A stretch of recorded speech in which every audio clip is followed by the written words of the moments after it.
Hi, I'm Michael Ferraro and we're cooking at Delicatessen. Today we're going to be making our home-style meatballs. We're going to start with our garlic. Here we just have whole cloves of garlic. I'm going to smash them.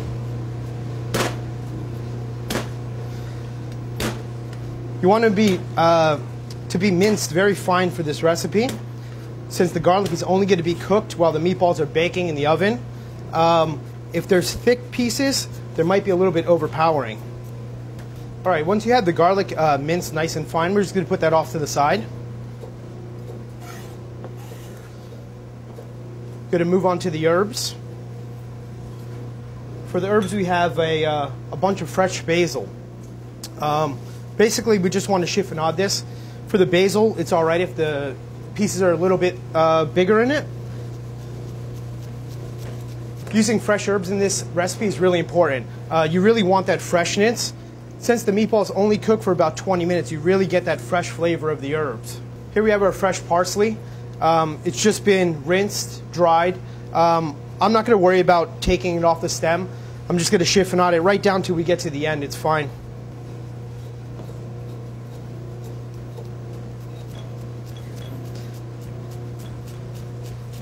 Again, this is a really rustic recipe. The recipe actually comes down from my father. The recipe is about 50 years old. So again, the finished product looks great, but as we're going through it, a rough chop for the parsley, fine chiffonade for the basil is fine. So here I have 5 pounds of fresh ground beef. The blend that I use for this is 80-20, 80% lean meat, 20% fattier meat. So it comes together real simple. We want to use your hands for this. It works best. Even when we make large batches at the restaurant, we use our hands. If you use a mixer, the friction might warm the meat a little bit. You start to melt the fat. Doesn't really get the same texture. So into our 5 pounds of beef, we have 5 whole eggs.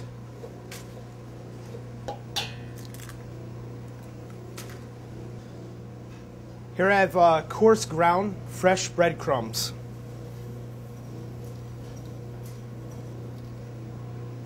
Really important ingredient, we have Parmigiano Reggiano cheese.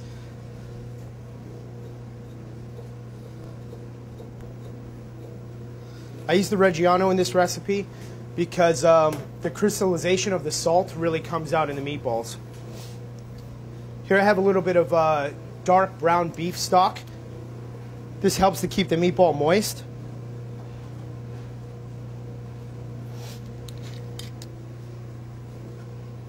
Also a little water. You want the water to be nice and cold also. Helps keep the fat in the beef stays together. Again, when you're mixing this, you want everything to be very cold. If it starts to become to room temperature, you're going to lose the texture in the final product of the meatballs. Here we just have some sea salt. Fresh ground pepper. Then we go in with our basil, parsley, and fresh garlic. Then you just get in there with your hands. Just until everything is evenly combined. That's when you know it's ready to start rolling. Alright, so now we're ready to roll out our meatballs. Here we have our mixture. Here I just have a bowl of water that I'm going to just dip my fingertips in there, kind of moisten out my hands a little bit. It's going to help me out from the meat not sticking to my hands. So we're going to go for 2.5 ounce balls. Again, you can make them any size. If you'd like to make them smaller, 1 ounce. If you want to make them really big, 4 ounces, that works also. So I'm going to continue to roll these out, and then I'm going to pop them into the oven for 20 minutes. All right, so now we have our meatballs that are out of the oven. Basically, we just serve them with a classic red sauce. They're imported Italian tomatoes, garlic, onion, basil, parsley, and oregano, and brown beef bones. So we're just going to go ahead and put our meatballs into the hot sauce. Okay. These are actually great to hold them in this sauce also. Not too hot though, because you don't want to melt the extra fat in the meatballs. So here we have our cast iron skillet.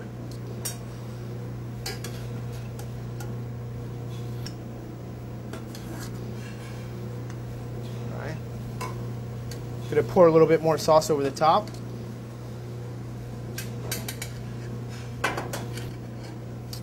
Here we have chiffonata fresh basil, some grilled baguette, and we're going to top it with some more Parmigiano Reggiano cheese. And there you have it, Giorgio's meatballs at Delicatessen.